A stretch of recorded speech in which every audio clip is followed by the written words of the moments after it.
Oke, Habib Jafar. Halo Ona. Ketemu lagi ya? Ketemu lagi. Ini podcast yang kedua ya. Satu Journey of Religion, satu lagi Noise ya. Iya. Jadi kita ngobrol yang ketiga. Ketiga. Tapi kalau ngobrol sama Habib Jafar tuh selalu soal religion.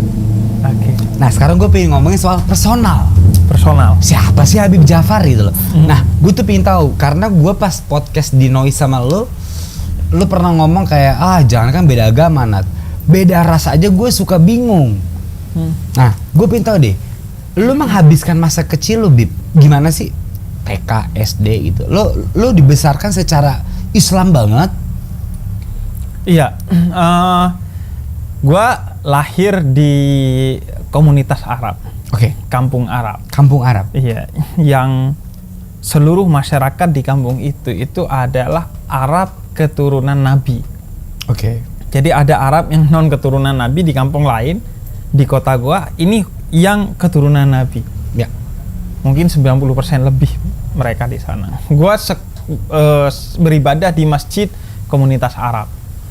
Gua sekolah di sekolah komunitas Arab. Oke. Gua bermain dengan komunitas Arab. Jadi hidup gua sangat Arab sentris lah. Oke. Dari kecil TK sampai SD. Oke. Jadi itu gue lalui di komunitas Arab itu. Gue gak pernah keluar dari sana, baik secara pergaulan atau bahkan secara geografis. Ya udah hidup gue cuman di sana. Gak pernah tuh kayak pergi kemana gitu, gak pernah. Hidup gue cuman di sana. Satu-satunya gue keluar dari kampung itu hanya mungkin menjelang Ramadan, di hari-hari akhir Ramadan, karena gue harus beli baju Lebaran di luar kota, ya, tepatnya di Jember, Jawa Timur. Nah, gue lahir di sana, sehingga komunitas gue sangat Arab sentris, dan gue lahir dari seorang pasangan Arab, yang dia menjadi ketua dari komunitas Arab di sana. Jadi beban gue double.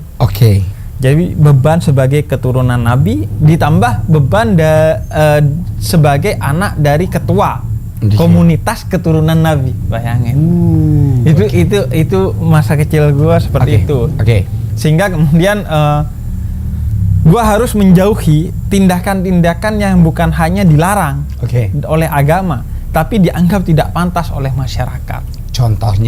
Contohnya malam hari di bulan Ramadan itu setelah salat tarawih biasanya teman-teman gua main bola.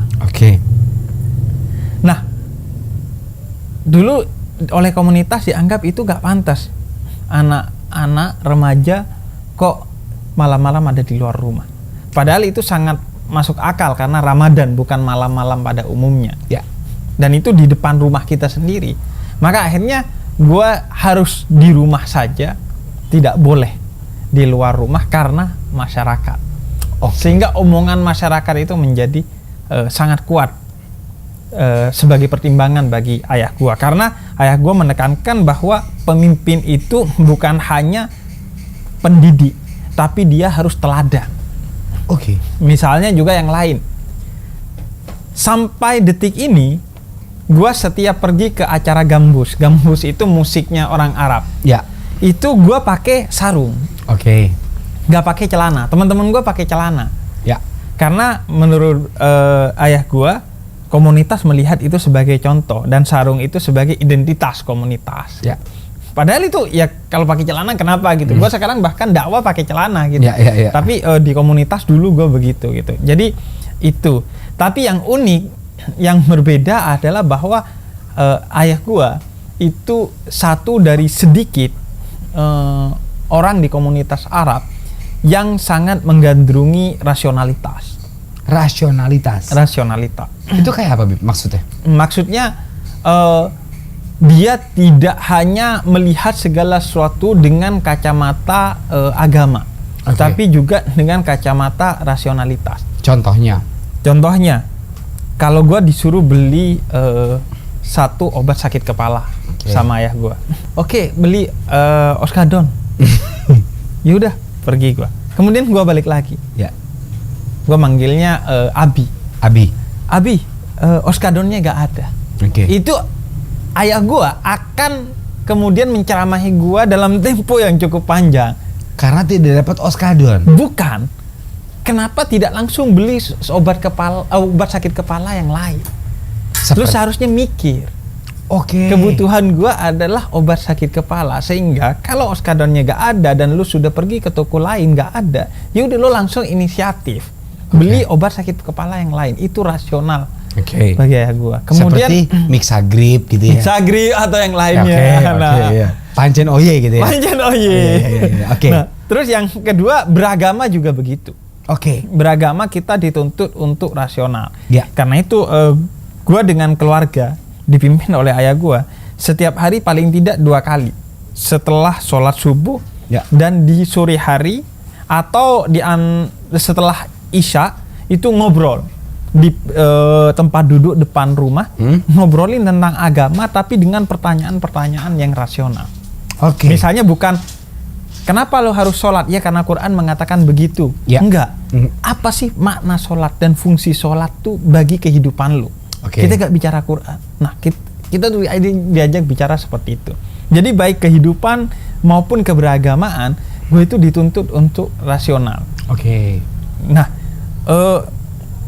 itu yang kemudian menciptakan anomali pada diri gue. Masyarakat punya gayanya sendiri. Komunitas Arab sangat taat pada agama.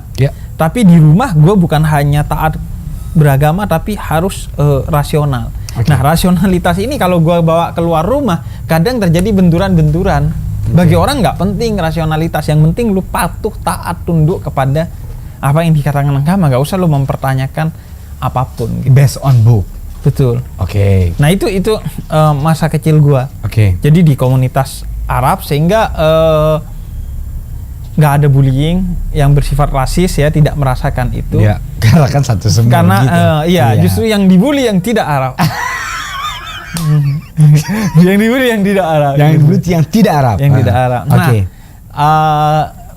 Ditambah juga mungkin yaitu orang tua yang seperti itu. Kemudian ya juga sebagai seorang pemimpin ya. Pasti kemudian ada aspirasi-aspirasi dari masyarakat yang lewatnya ke gua misalnya. Kenapa sih bapak lu begini? Kenapa sih bapak lu begitu gitu? Banyak itu pertanyaan datangnya ke gua gitu. Misalnya bapak gua pernah melarang masyarakat untuk membagikan makanan atau kue di hari ketiga kematian seseorang. Disebutnya tahlil 3 harian. Tahlil 3 harian. Iya, itu biasanya bagi-bagi makanan. Tapi bapak gua karena pemimpin masyarakat seringkali didatangi oleh orang yang keluarganya meninggal dan kemudian setelah 3 hari dia bukan bingung bagaimana mendoakan si jenazah, tapi bingung nyari utangan buat memenuhi beli makanan untuk dibagikan ke masyarakat dalam tahlil 3 harian, sehingga diputuskan itu dihapus. Karena itu jadi perlombaan. Nasinya harus ini, nasinya lebih keren itu. Iya, begitulah. Nah, kontestasi itu yang kemudian ditutup, dilarang. Nah, itu masyarakat banyak yang ke gua gitu. Kenapa sih begini? Kenapa sih begitu? Dan gua kan di satu sisi ya harus membela bapak gua. Di sisi lain juga bingung. Apa yang harus gua jelaskan? Nah, itu yang membuat menurut gua bisa lebih dewasa dari yang lain. Karena ada anomali-anomali itu. Oke. Tapi lu tertekan nggak, Bib? Pada masa itu kalau lu sekarang flashback lagi, lu tertekan nggak? Lah kok jadi gue sih yang harus menanggung beban ini? Sangat tertekan. Bahkan ada momen-momen gue cemburu. Kenapa ayah gue lebih memikirkan masyarakat, lebih memikirkan sekolah, komunitas yang dipimpinnya.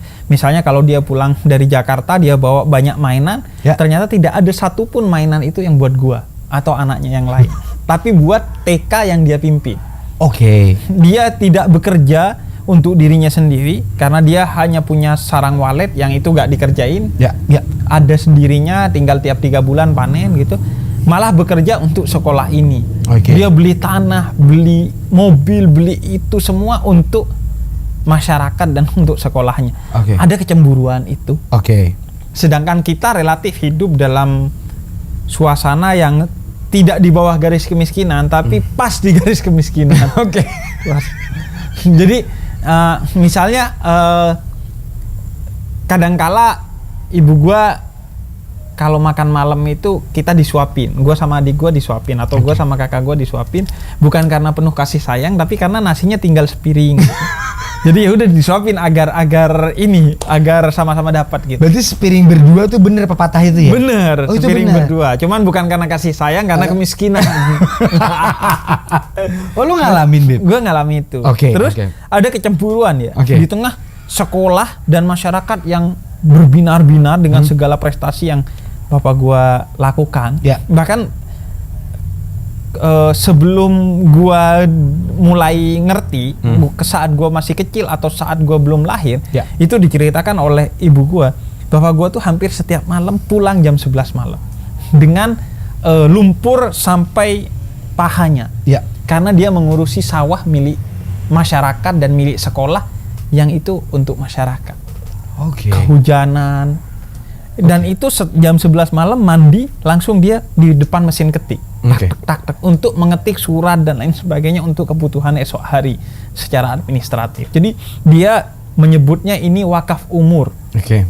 untuk kebermanfaatan. Nice. Wakaf umur untuk umat manusia. Oke. Nah itu yang kemudian kalau orang kadang bertanya, kenapa sih YouTube gua nggak di AdSense? Kenapa sih gua bikin yayasan untuk masyarakat? Gua gak merasa bahwa itu dari diri gua, yang dari pemikiran gua, dari hati gua yang jernih, yang baik. Enggak. Ya. Itu lebih gua menjalani tradisi yang gua lihat dari kecil, sehingga tidak berat. Karena itu gua sering bilang, kebaikan itu luar biasa, tapi akan menjadi biasa kalau dibiasakan gitu. Jadikan kebaikan itu sebagai habit. Oke. Nah, puncaknya adalah ketika gue mulai benci ayah gue gitu, dengan segala peraturan-peraturan yang ketat itu. Ya. Orang lain enggak sih. Kok gua Ngapain- doang nih? Iya, kok gue doang. Terus ngapain sih lu memperhatikan orang lain? Ya. Ngapain sih lu ngurusin orang lain? Itu ada sih. Tapi lu bertanya nggak, Bib, ke babak lu ya nyebutnya ya? Babak lu bertanya Abi. nggak? Abi. Aha. Bi, kok lu ngurusin orang lain mulu sih? Lah kita gimana? Enggak, gua nggak bertanya itu. Ya. Karena ya ada kewibawaan yang sangat tinggi pada abi gua itu. Oke. Dia nggak pernah mukul, dia nggak pernah ngebentak. Dia cukup melirik anaknya udah takut gitu. Oke. Jadi di satu sisi dia sangat disegani, Ya. tapi di sisi lain sangat hangat dalam pembicaraan yang tadi gua ceritakan di subuh, sore atau malam hari. Tapi ketika dia tidak berbicara, artinya tidak membuka pembicaraan, kita sangat segan kepada dia, sehingga Oke. kita gak berani tuh buka pembicaraan gitu. Oke. Sehingga gak pernah sih mempertanyakan itu kepada ibu gua biasanya. Oke. Kenapa sih kita begini? Kenapa sih begitu? Dan ibu gue juga nggak ngerti. Karena ibu gue pernah dimarahin semarah-marahnya oleh ayah gue karena menelpon saudaranya pakai telepon rumah. Oke. Ngapain dalam rangka? Nelpon saudaranya. Hah? Dan itu kemarahannya sangat besar. Oke. Sehingga gue sampai kasihan sama ibu gue karena dia sangat marah dengan tegas si ayah gue. Karena telepon itu yang bayarin sekolah. Sehingga dia gak terima kalau itu digunakan untuk pribadi. Oke. Oke. Nah makanya ibu gue juga gak ngerti Apa? sama Abi? alur pikirnya. Oke. Tapi baru kemudian ketika kita mulai bisa memahami Ya. dan bertanya, Ya. misalnya mungkin ketika sudah di SMA atau di awal-awal kuliah, beliau baru menjelaskan bahwa kita hidup ini untuk kemanfaatan manusia. Oke. Dia mengatakan paling tidak 2 dalil kalau dalam agama. Yang pertama Quran, kita hidup diciptakan oleh Tuhan untuk ibadah, kata Quran. Dan yang kedua adalah hadis Nabi, sebaik-baiknya manusia yang bermanfaat bagi manusia lain. Dan yang ketiga selalu dengan dalil rasional bahwa terlalu murah hidup lu kalau hanya untuk memenuhi diri lu sendiri. Terlalu gampang hidup lu kalau hanya ekspektasinya memenuhi diri lu sendiri. Dan terlalu rendah lu sebagai manusia kalau hanya untuk memenuhi kebutuhan dan keinginan lu sendiri. Sayang gitu kata dia. Itu yang diajarin sama Abi lu, Bi. Iya. Itu yang diajari. Yang paling menarik dari lu adalah kadang-kadang yang keras kayak begitu soal religion atau agama, ya di situ aja. Tapi yang gue agak confusing, tiba-tiba lu belajar filsafat. Itu dari mana, Bib? Itu dari Abi gua, karena dia kan rasional. Dan ilmu rasional itu studinya adalah filsafat. Semua anaknya belajar filsafat. Semua. Semua 4 anaknya belajar filsafat. Kakak gua S1 filsafat, kakak gua yang satunya juga S1 filsafat. Adik gua juga belajar filsafat tapi lebih ke bersifat tradisional melalui pesantren. Gua juga S1 di filsafat.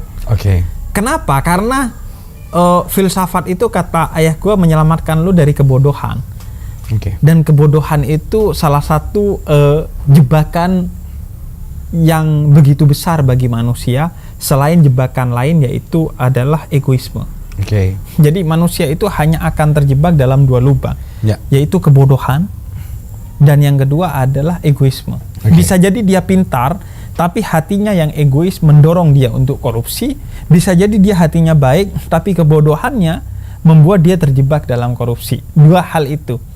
Nah, urusan hati ini kan urusan kemudian bagaimana sebenarnya diatur juga oleh isi kepala lu dan juga melalui latihan-latihan. Karena itu dari kecil juga ya gue sudah melatih gue untuk empati, untuk simpati, untuk solidaritas dan lain sebagainya. Jadi 2 bekal ini sih dia didik ke. When you say filsafat, lu belajar filsafat Islam? Apa filsafat general? Secara jurusan filsafat Islam, tapi membaca bukunya general, pengajarannya general. Bahkan lebih asik biasanya filsafat barat karena anak muda kan suka ke tantangan-tantangan. Mencari tahu ya. Di filsafat barat kita membaca tentang doktrin-doktrin ateisme dari Nietzsche dan lain sebagainya. Kita belajar tentang sekularisme dan lain sebagainya. Dan lu mempelajari itu, Bib? Gue mempelajari itu.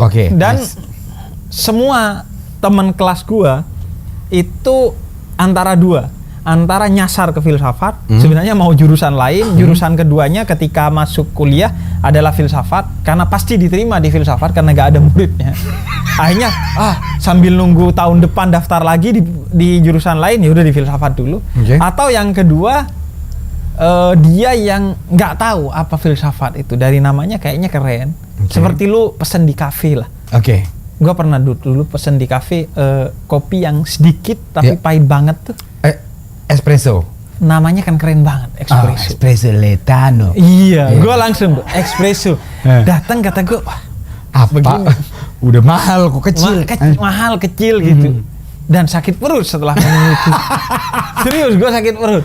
Nah, jadi itu yang kesasar ke sana. Gua pilihan gue itu. Bahkan gue lulus dari SPMP. Nice. Jadi kalau sekarang istilahnya SBMPTN. Iya, jadi itu pilihan gue di filsafat dan gue belajar filsafat. Dan gue pernah melalui masa-masa keanehan itu. Contohnya? Iya, masa-masa mempertanyakan Tuhan. Masa-masa mempertanyakan kembali doktrin-doktrin Tuhan. Masa-masa membaca penafsiran-penafsiran yang liberal tentang berbagai doktrin-doktrin Tuhan gitu. Itu bokap gue gak ada masalah. Gak ada masalah. Karena bagi dia sebagai jembatan, keraguan-keraguan seperti ini itu baik.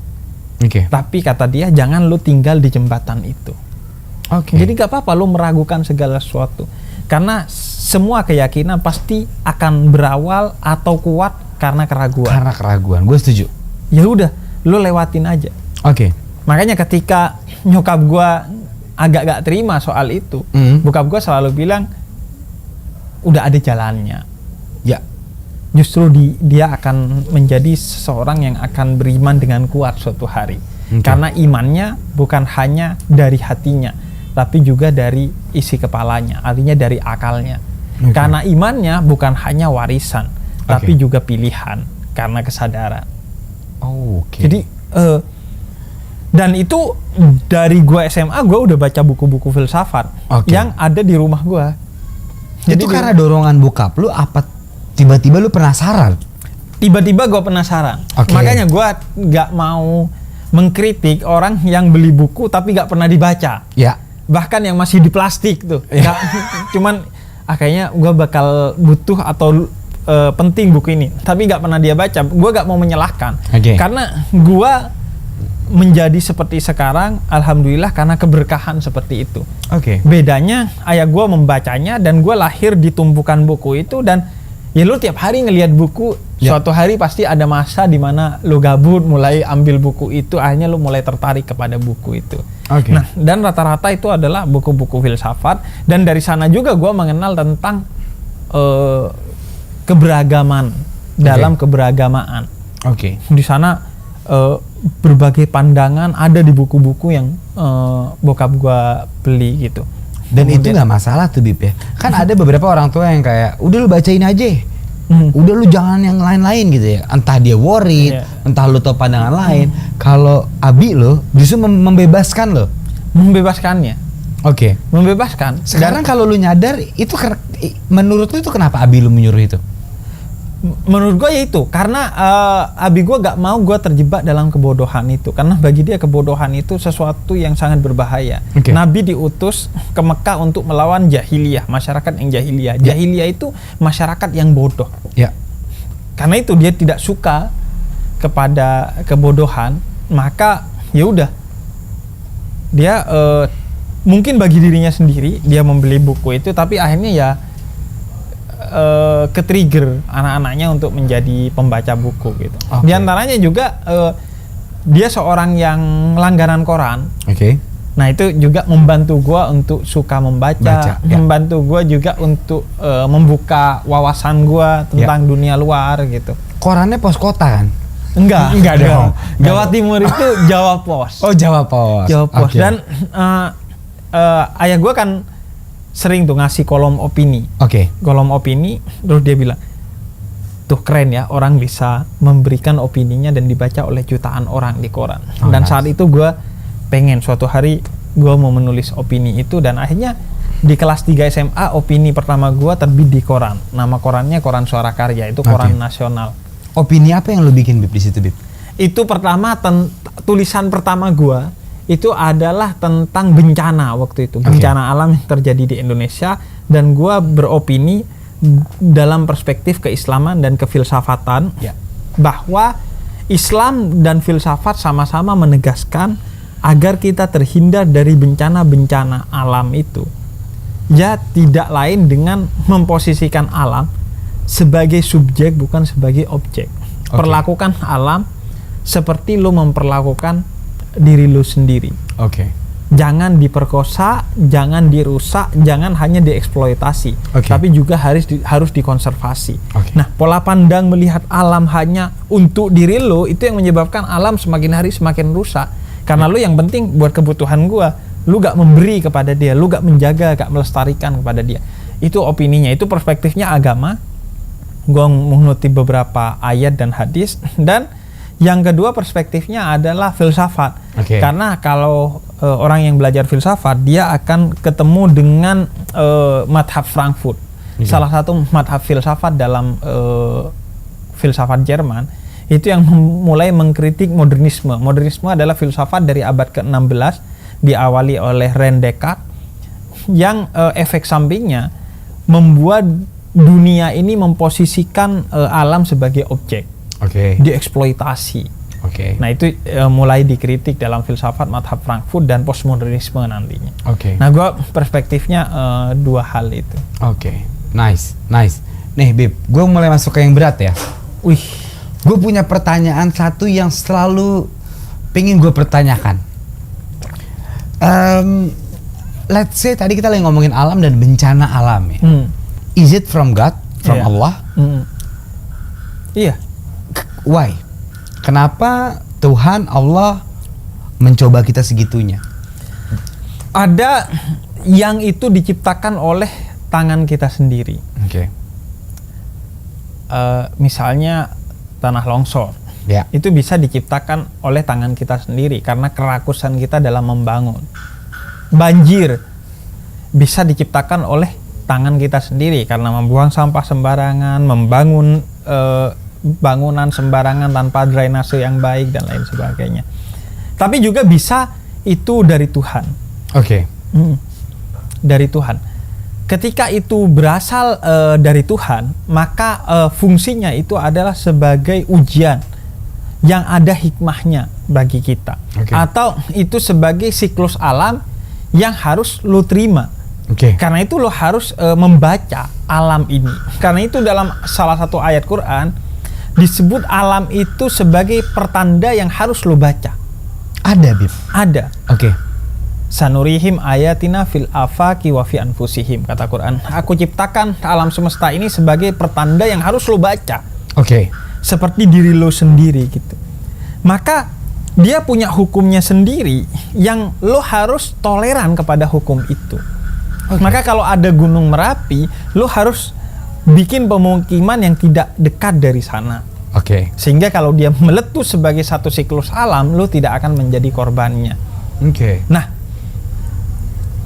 itu kemudian tidak lagi menjadi ujian atau tidak bisa dihindarkan karena kita tidak pernah membaca dan bertoleransi kepada alam. Oke. Sehingga kemudian sesuatu yang sebenarnya siklus aja Oke. itu menjadi bencana bagi kita. Oke. Contoh, banjir. Lu gak bisa menyalahkan air. Air ya memang polanya begitu, bergerak dari tempat yang tinggi ke tempat yang rendah. Kalau tempat rendahnya lu blok, maka dia akan banjir gitu. Oke. Sama kayak gue melihatnya gini, pernah dalam salah satu momen ketika gue mandi, itu kerannya gue buka Ya. sampai airnya meluap. Kemudian gue lihat ada siklus dari atas ke bawah itu ada kayak lukisannya sampai dia masuk ke drainase. Ya. Tapi ketika gue ngambil pakai gayung satu gayung air, itu siklus itu jadi rusak. Nah, gue lihat bencana seperti itu. Oke. Ketika manusia tidak mencoba memahami siklus itu dan mengobok-ngobok, merusak, mengeksploitasi secara buruk, maka terjadilah bencana-bencana tersebut. Oke. Bahkan sebelum bencana tersebut, bahkan terjadilah ketidakindahan seperti tadi. Awalnya seperti lukisan, ketika dia dibiarkan menjadi seperti lukisan, ketika kita jamah, keindahannya hilang dan maksimal dia akan menjadi bencana. Nah, Oke. siklus itu ujian bagi kita. Tapi kalau kita tidak bertoleransi dengan alam, apalagi tidak membaca alam, maka sesuatu yang awalnya ujian itu menjadi bencana bagi kita. Oke. Seolah-olah itu adalah sesuatu yang akan mencelakakan kita. Padahal itu siklusnya. Oke. Sama kayak gini. Ada satu hutan, misalnya di Kalimantan. Kemudian di sana ada berbagai hewan termasuk harimau. Tiba-tiba datang developer, kemudian mengukur ini dan membangun perumahan di sana. Kemudian tiba-tiba ada harimau yang masuk ke perkampungan itu dan kemudian mengancam orang-orang di kampung itu. Maka kemudian berita muncul di koran, di majalah atau di media online.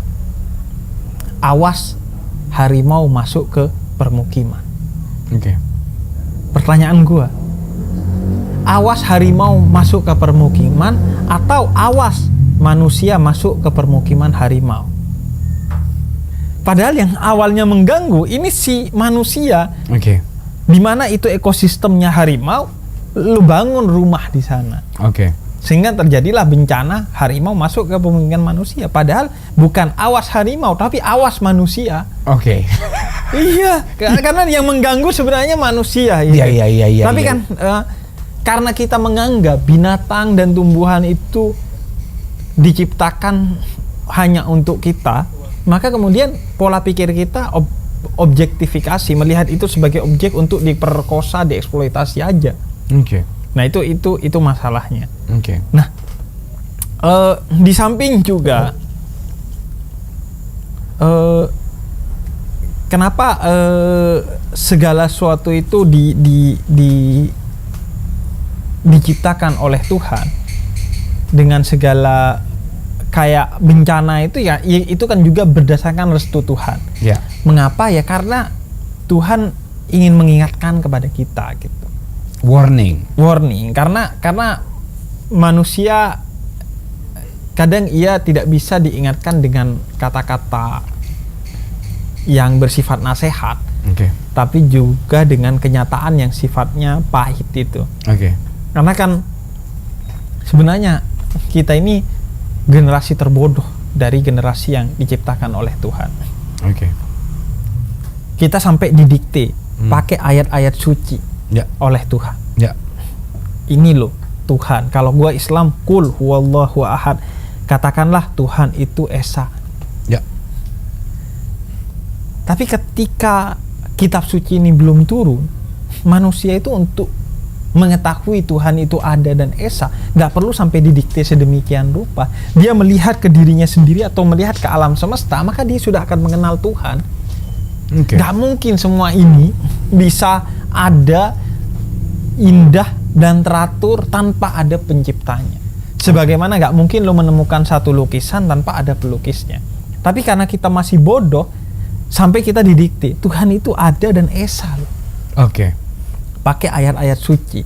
Dan kadang ini juga belum cukup, sehingga Tuhan akan berikan bencana-bencana itu untuk kemudian meneguhkan kembali kepada kita bahwa Tuhan ada dan lo udah salah gitu, dalam bertindak. Makin berat nih, Bib. Kalau emang God exist, Tuhan ada, kenapa Tuhan tidak pernah menunjukkan dirinya agar tidak ada kaum ateis, tidak ada perdebatan mana? Kenapa Tuhan tidak pernah menunjukkan dirinya agar kaum ateis ini tidak pernah ada? Karena kan itu selalu menjadi perdebatan dong. Mana? Where's the proof? Sayyidina Ali bin Abi Thalib, salah seorang sahabat Nabi Muhammad, itu pernah ditanya, apakah engkau melihat Tuhanmu? Kemudian kata Sayyidina Ali, celaka engkau. Bagaimana mungkin aku melihat, bagaimana mungkin aku menyembah Tuhan yang tidak aku lihat?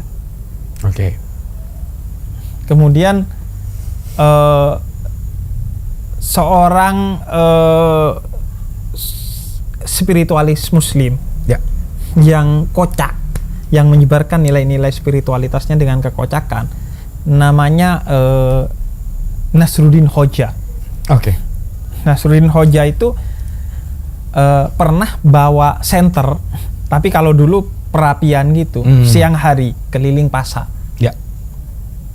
Kemudian orang menegur dia, ngapain lu siang bolong gini bawa senter gitu?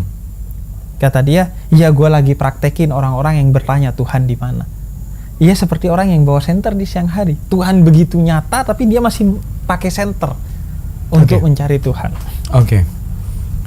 Sama kayak dengan anomali seorang buta yang berjalan di malam hari dengan bawa perapian, dan kemudian ditegur oleh si orang yang melihat, yang berpapasan dengan dia.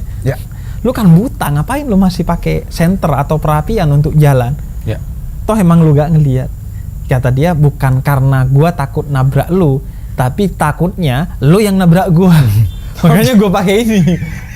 Artinya kalau Tuhan dibilang tidak dilihat, enggak, Tuhan itu begitu nyata. Alam semesta ini, diri kita sendiri ini enggak mungkin. Hanya orang sesat dalam berpikir yang mengatakan bahwa segala sesuatu ini nggak ada ujungnya. Gue dari bapak lo, bapak gue dari kakek gue dari terus nggak ada ujungnya, itu disebutnya tasalsul. Ya. Sesuatu yang tidak ada ujungnya dan itu irasional, tidak masuk akal. Kenapa tidak masuk akal? Kalau kita berdebat dengan seorang ateis, pasti masuk akal dong. Karena seateis-ateisnya orang pasti dia harus hukum akal itu menyebutkan ada akhirnya. Hanya saja mereka berdebat soal apa akhirnya. Ada yang mengatakan oh ini Big Bang. Oh ini Tuhan yang menciptakan. Kan perbedaannya dua itu. Ya. Ada sesuatu ini by design atau sesuatu ini yang bersifat ya ada begitu saja gitu. Nah, gua meyakini tidak masuk akal, mustahil sesuatu itu ada dari ketiadaan. By design harusnya. Pasti. Entah itu melalui Big Bang dan lain sebagainya, itu kita berbicara teknisnya. Iya.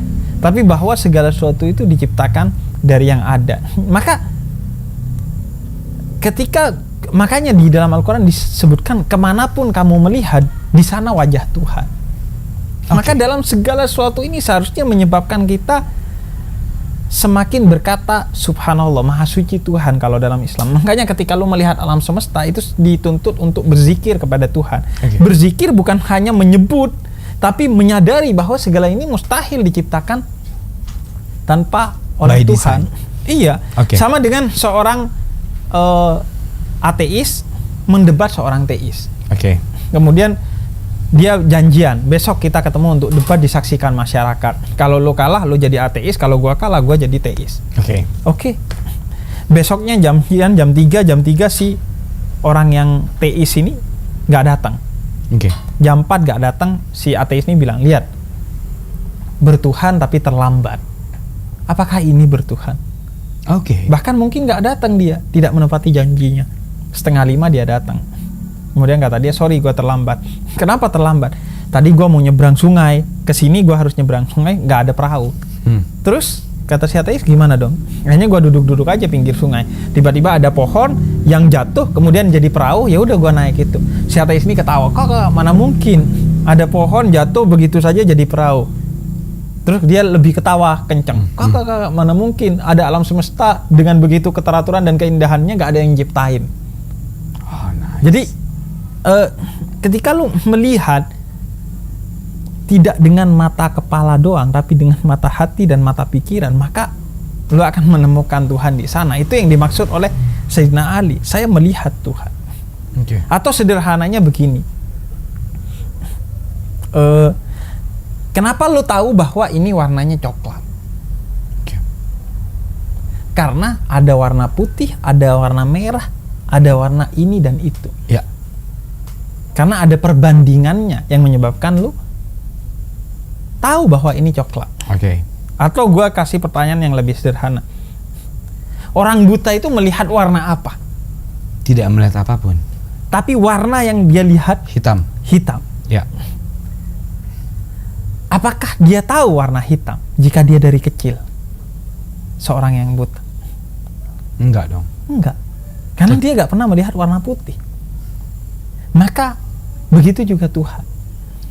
Karena Tuhan itu hanya satu dan laisa kamitslihi syai'un, kata Quran, tidak ada sesuatu yang setara dengannya, yang bisa diperbandingkan dengannya. Maka semua ini sebenarnya cahaya Tuhan, tapi lu gak paham karena lu gak pernah melihat perbandingan yang lain dari Tuhan. Lu gak pernah melihat Tuhan yang lain. Karena Tuhan itu esa, maka lu menganggap semua ini bukan Tuhan. Padahal semua ini adalah manifestasi dari Tuhan. Sehingga gua katakan, susahnya menjelaskan Tuhan kepada seseorang yang tidak bertuhan adalah seperti susahnya menjelaskan warna hitam kepada orang buta. Wah, nice. Begitu lu belajar filsafat, lu kan banyak menemukan sesuatu dong. Banyak juga mungkin teman-teman Habib atau siapapun yang mempertanyakan Tuhan. Ada nggak pertanyaan terberat yang menurut lu, ini gak usah didebatin gitu loh. Karena kan kebanyakan orang filsafat kan penyampaian ya. Dia butuh proof. Ya ngomong bisa, ini bisa gitu. Lu pernah nggak, Habib, ketemu orang yang, wah ini berat nih, the truth of atheist gitu loh? Iya, ya mungkin berat di awal-awal ya, ketika gue belum belajar dan merenungkan pertanyaan-pertanyaan itu, pasti itu akan terasa berat di awal. Ya. Tapi kan keimanan gue mendorong gue untuk mencari jawaban atas hal itu. Oke. Dan ketika gue sekarang, ya gue merasa kemudian ya gak ada sesuatu yang tidak masuk akal dari keimanan gue gitu. Dan tidak ada sesuatu yang berat. Tapi awalnya semua pertanyaan-pertanyaan itu berat. Oke. Awalnya lo mengalami itu? Mengalami karena itu. Misalnya filsafat kan? Iya. Ya, pertanyaan terberat pertama yang gue dapatkan di filsafat, itu ketika gue di ospek di S1 filsafat UIN Syarif Hidayatullah Jakarta. Oke. Dia katakan begini, si senior ngehe yang mau sok-sokan. Dia sok-sokan udah. Ada dong, pasti filsafat, ada dong. Pasti ada. Pasti ada. Terus dia mengatakan begini. Apa jaminannya bahwa lo sekarang tidak sedang bermimpi? Orang bermimpi tahu bahwa dirinya bermimpi setelah dia bangun. Oke. Siapa tahu ini satu mimpi panjang yang belum bangun. Nanti ketika bangun, ternyata dari tadi mimpi. Tahu gitu gua ngebir juga kayak Onat gitu. Tahu mimpi. Siapa tahu ini tidur panjang yang lu belum bangun. Ya. Terus semua mahasiswa melongo. Gua udah membaca ini di rumah gua. Oke. Akhirnya gua ngacungin tangan waktu itu. Gua inget banget. Langsung. Karena dia mau sok-sokan, terus kejawab sama gue. Makanya gue inget momen itu. Apa terus, jawaban lo? Kata gue mengutip salah seorang filosof. Ya. Dia katakan begini. Ketika kita ragu, apakah kita ada atau kita sedang bermimpi, maka pasti kita ada secara nyata. Karena ada subjek yang sedang ragu. Jadi keberadaan subjek yang sedang ragu itu adalah jawaban bahwa lo tidak sedang bermimpi. Karena keraguan itu adalah perasaan yang eksistensial dalam filsafat. Bukti bahwa lo ada gitu. Senior lo counter nggak? Enggak. Karena dia ya udah tahu bahwa itu jawabannya mungkin. Akhirnya kata gue, oke, yang lain ada jawaban lain. Oh langsung. Iya. Kemudian tiba-tiba dia ada pekerjaan mendesak yang menyebabkan dia harus keluar. Pura-pura ada telepon ya. Bentar lagi. Oh gitu, Bib. Iya. Tapi itu emang pertanyaan-pertanyaan dasar sih dalam filsafat. Misal tahu dari mana lo tahu? Itu pertanyaan dasar di filsafat. Itu dan lu pernah dipertanyakan itu? Iya. Tahu dari mana lu, Bib? Nah. Itu kajiannya disebutnya kajian epistemologi dalam filsafat. Jadi pengetahuan itu dari mana? Paling tidak ada 2 kalau di filsafat barat, ada tambahan 1 kalau di filsafat Islam.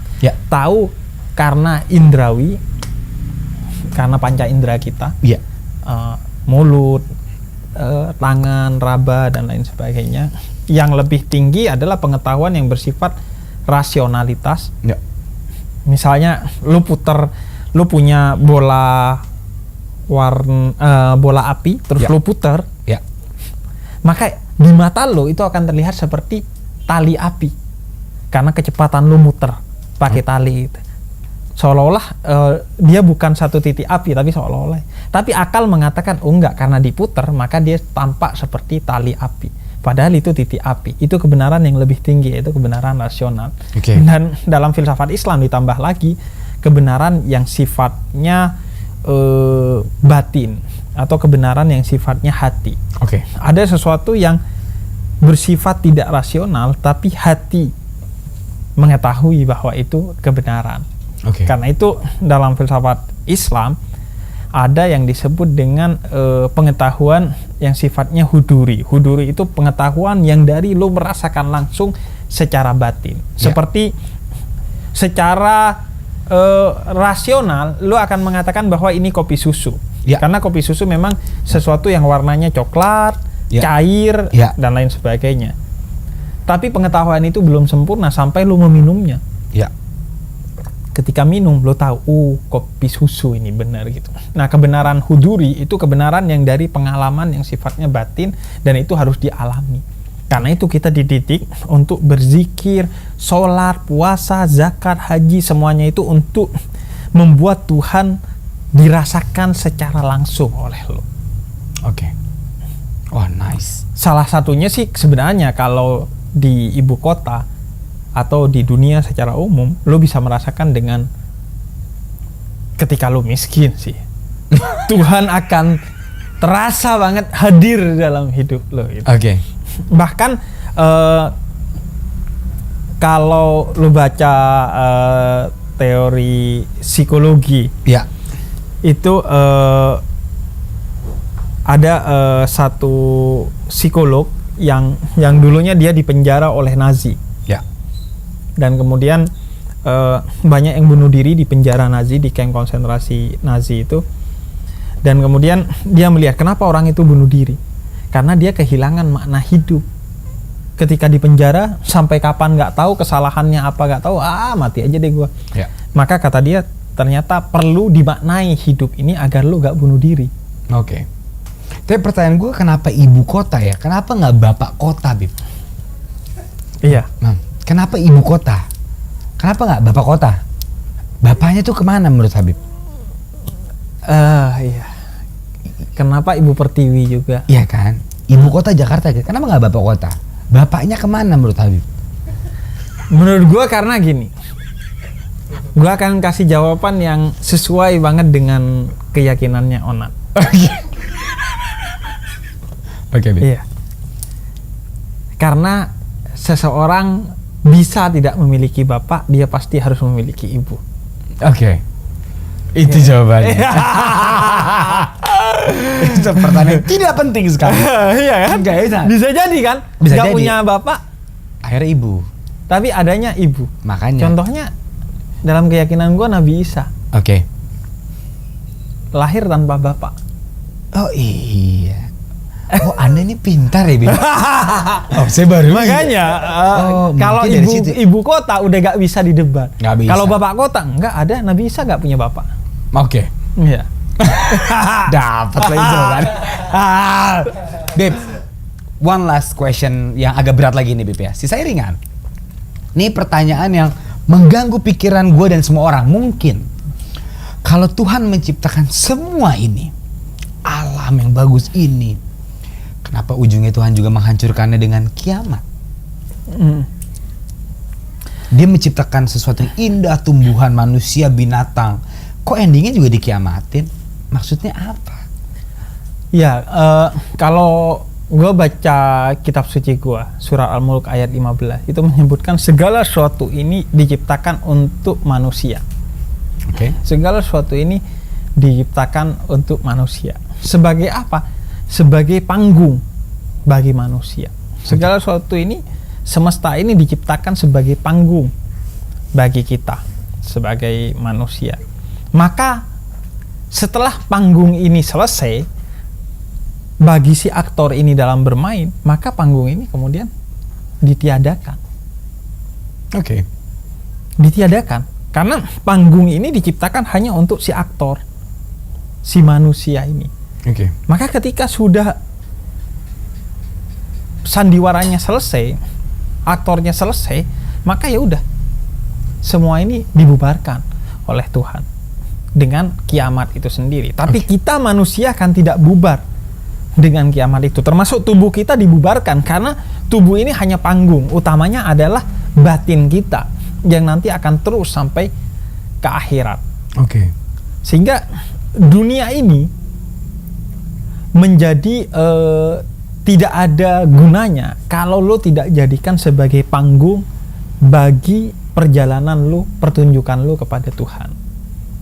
Kalau lo hanya ingin berdiam di dunia ini, maka dunia ini tidak ada gunanya. Karena itu gue dididik oleh ayah gue bahwa jadikan dunia ini hanya panggung agar lo mendapat perhatian Tuhan yang menonton lo dari sana. Jadi jangan lo mau tinggal di dunia, maka jangan perindah dunia lo, jangan lo apa-apakan dunia lo karena lo hanya ngontrak di sini.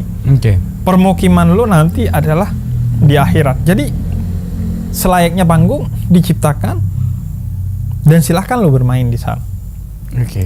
Ada orang yang bermain dengan baik, ada orang yang bermain dengan buruk. Yang baik di surga nantinya, yang buruk di neraka nantinya. Nah, pertanyaannya kemudian, tapi kenapa menciptakan manusia? Ya.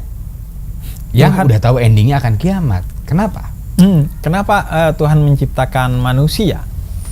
Kalau dalam salah satu hadis kursi, Ya. Tuhan katakan, aku ini perbendaharaan segala sesuatu dan aku ingin diriku dikenal, maka aku ciptakan manusia Oke. untuk kemudian mengenalku. Itu dalam hadis kursi. Artinya Tuhan menciptakan kita itu sebagai bentuk dari kesempurnaan Tuhan itu sendiri. Oke. Dengan Tuhan menciptakan kita, maka teraktualisasi sifat-sifat Tuhan yang itu lantaran menciptakan kita. Misalnya, Tuhan itu pencipta. Ya. Iya, Maha Pencipta. Tapi kan itu tidak teraktualisasi sebelum Dia menciptakan kita. Oke. Sama dengan lo bilang bahwa gua ahli bikin kopi. Tapi kalau lo nggak pernah bikin kopi ya itu hanya klaim. Belum bukti. Maka ciptaan-ciptaan semua yang ada ini adalah sebagai konsekuensi dari kesempurnaan Tuhan. Karena Tuhan sempurna, maha baik, maha membalas, maha mencipta, maka terciptalah segala sesuatu ini sebagai bukti bahwa Dia maha pencipta, sebagai bukti bahwa Dia maha baik, dan sebagai bukti bahwa Dia maha membalas segala kejahatan. Jadi itu sudah konsekuensi. Oke. Ibarat kata seperti ledakan bagi satu balon yang terus ditiup. Ya. Itu konsekuensi sudah Oke. dari kesempurnaan Tuhan. Oke, berarti kalau ngomongin itu, Bib, apakah Tuhan tahu begitu Tuhan menciptakan manusia dengan segala macam konsekuensinya, manusia berdosa, siapa yang menciptakan dosa, berarti Tuhan tahu itu akan terjadi. Tahu. Kenapa Tuhan menciptakan manusia kalau itu akan terjadi? Itu pertanyaan malaikat di Quran. Ya. Tuhan, ngapain lu ciptain mereka ini? Mereka ini akan bikin dosa, bikin kerusakan, bikin hancur. Ya. Kenapa Tuhan menciptakan Terus itu? Tuhan katakan bahwa Tuhan lebih mengetahui Ya. dari para malaikat itu. Mengapa? Karena ada satu manusia yang tidak pernah berdosa, yang dia suci, yang karena dia segala sesuatu ini diciptakan. Kata Tuhan, laulak mahulikal aflak. Kalau bukan karena engkau, wahai Nabi Muhammad, maka aku tidak ciptakan segala sesuatu. Karena pernah ada manusia yang bernama Muhammad bin Abdullah itu, dalam keyakinan gua, maka segala sesuatu ini menjadi penting untuk diciptakan. Oke. Ibarat Dengan segala konsekuensinya, sebenarnya Tuhan tahu saat Dia menciptakan manusia akan berdosa. Betul. Dia tahu. Tuhan tahu. Tuhan tahu. Oke. Dan Tuhan katakan rahmatnya, cintanya itu jauh lebih besar dari murkanya, dari pembalasannya. Oke. Bahkan dalam salah satu hadis qudsi Tuhan katakan, seandainya manusia ini tidak bikin kerusakan, maka Tuhan ciptakan manusia lagi yang sampai bikin kerusakan. Oh. Karena dengan begitu kesempurnaan Tuhan itu semakin teraktualisasi. Dia sebagai Maha Pengampun. Oke. Jadi dengan ciptaan Nabi Muhammad itu sudah cukup bagi Tuhan. Ya. Ibarat kata begini, ketika lu bikin taman kanak-kanak untuk anak lu lihat sekolah TK semua pada berantakan. Ya.